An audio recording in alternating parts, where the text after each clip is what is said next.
Hey, what's going on YouTube? It's the CJ. I want to welcome you guys to episode 4 of my brand new 120 gallon reef system. Now this episode is going to be a basic overview of all the plumbing it took for me to connect my display to my sump.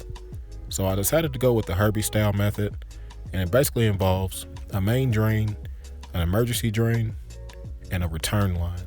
But I wanted to go a step further and build a manifold as well, so that way I can power everything off one pump. So with those three things in mind, the dry fitting began.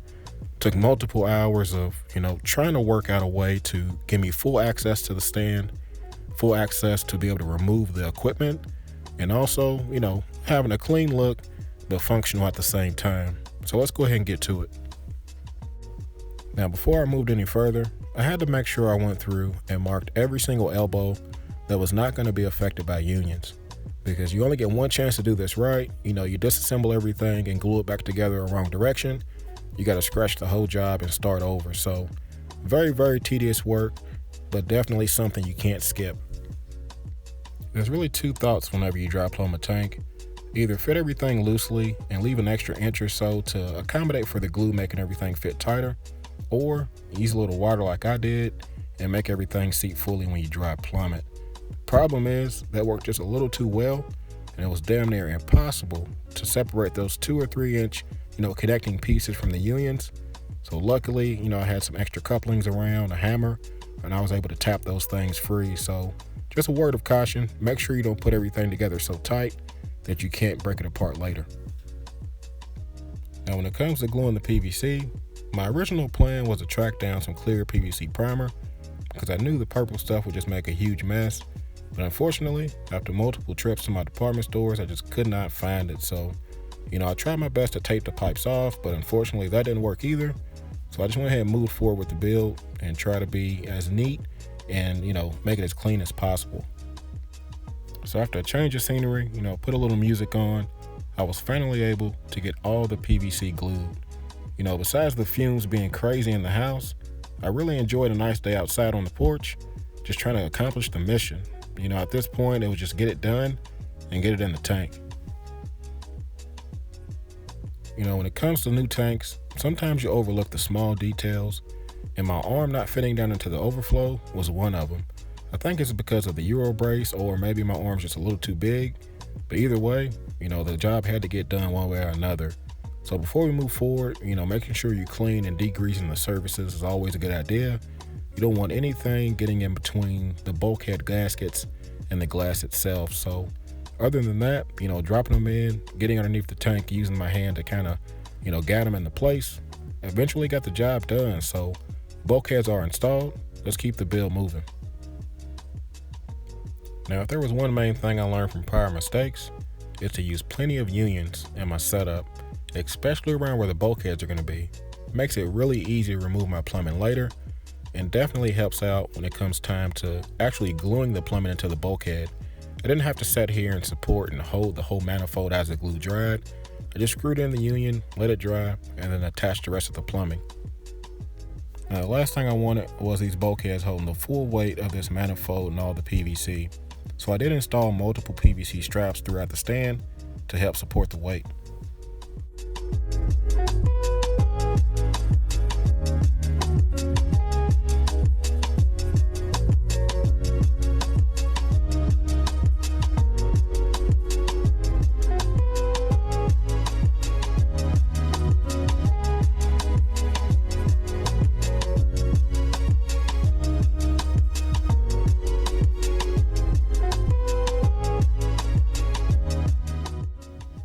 Now, as I mentioned earlier in the vid, I am running the Herbie style overflow, and this can be my main drain line for the system.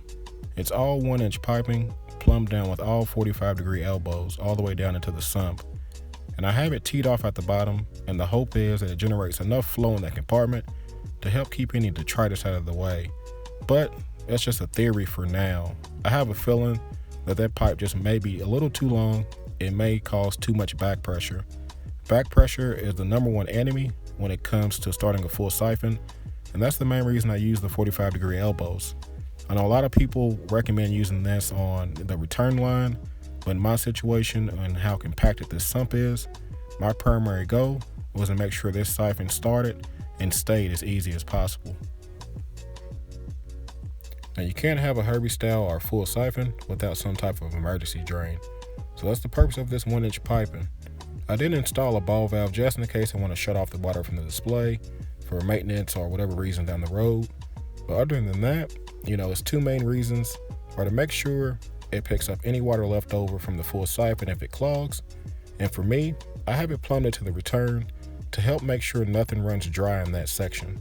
I have concerns that with the low water level on my sump I'm going to run, this Jebao may actually drain the sump dry before it has enough time to push water through the display back into the sump. So hopefully this will help prevent that from happening. Now, in my best effort to keep everything quiet as possible, I did line the entire bottom of the sump with a 1/4-inch thick yoga mat, and I also installed soft nylon hosing between the return pump and my hard PVC. So between those two things, hopefully vibrations are down to a minimum and everything stays quiet as I want. Sometimes when you're going through a build, everything is going so smoothly that you kind of have a momentary lapse in judgment, and that's pretty much what happened on our return plumbing. This union was not added by choice. I ended up being off by 1/4 of an inch on this elbow, which would have had my manifold pointing the wrong way, and honestly would have ruined the whole build. So luckily I had one extra union and I was able to add it in here, and it ended up making it work. Now that's mistake number 1. Mistake number 2 was gluing the short side of the pipe on the wrong side of this union, which should have been somewhere in the middle where it was easier to access. Unfortunately, as you can see, it's right smack up against the ball valve. So, 2 mistakes made on this piece of plumbing, but I'll keep it moving. As long as it doesn't leak, hopefully I don't have to worry about it later. Now, when I installed this manifold, it was very important for me to be able to completely close it off without having to take my whole system offline. So that's why I decided to go ahead and tee it off instead of having everything run in line on one pipe all the way up to the display. Now the second ball valve has 2 purposes. The first one, to give me a little back pressure to help water flow through the manifold, and the second, to completely shut off water from the display if needed. Now when it comes to the manifold itself, it is running my algae scrubber and my reactor.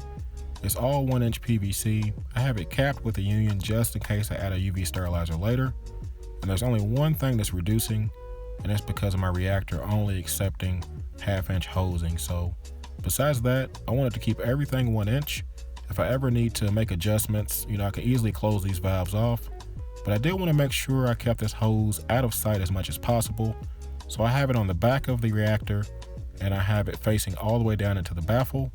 And I created a T to where it was a small section of rubber hosing connecting it to the manifold. So it really looks clean. I'm definitely digging the way it turned out. Hopefully it works as good as it looks, right? Now the algae scrubber is running off 1-inch piping, also followed by a 1-inch ball valve that is easily adjustable. For more details on this, I did a separate video for this install, so definitely check it out if you haven't seen it already. But other than that, guys, it's going to be the manifold. So definitely wasn't sure how this was going to turn out.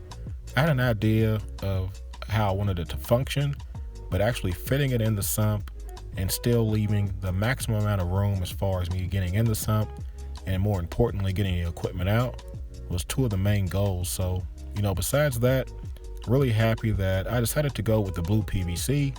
Ended up using all 15 feet of the PVC I ordered from BRS, and the fittings came from supplyhouse.com. I know a lot of people may be wondering. Great deals, great prices on that. Definitely highly recommend it. So I think it's a pretty good stopping point for this video. But before we go, I'm gonna remind anyone that's just joining the build, this is not how this sump started off. The stock sump came in, it was completely clear, the baffles were in a different arrangement. I've seen a lot of potential, but I knew it was gonna take a lot of planning and a lot of work to change it to what it is now. And I'm really happy that I took the time and didn't rush this job and made it turn into, what I wanted it to be. So at this point, hey, we are officially done building this tank. We are ready for water. So definitely I'm looking forward to the future and looking forward to the next part of this build. So as always, hey, you guys like, comment, subscribe. You guys do what y'all do. Y'all be easy. Happy reefing.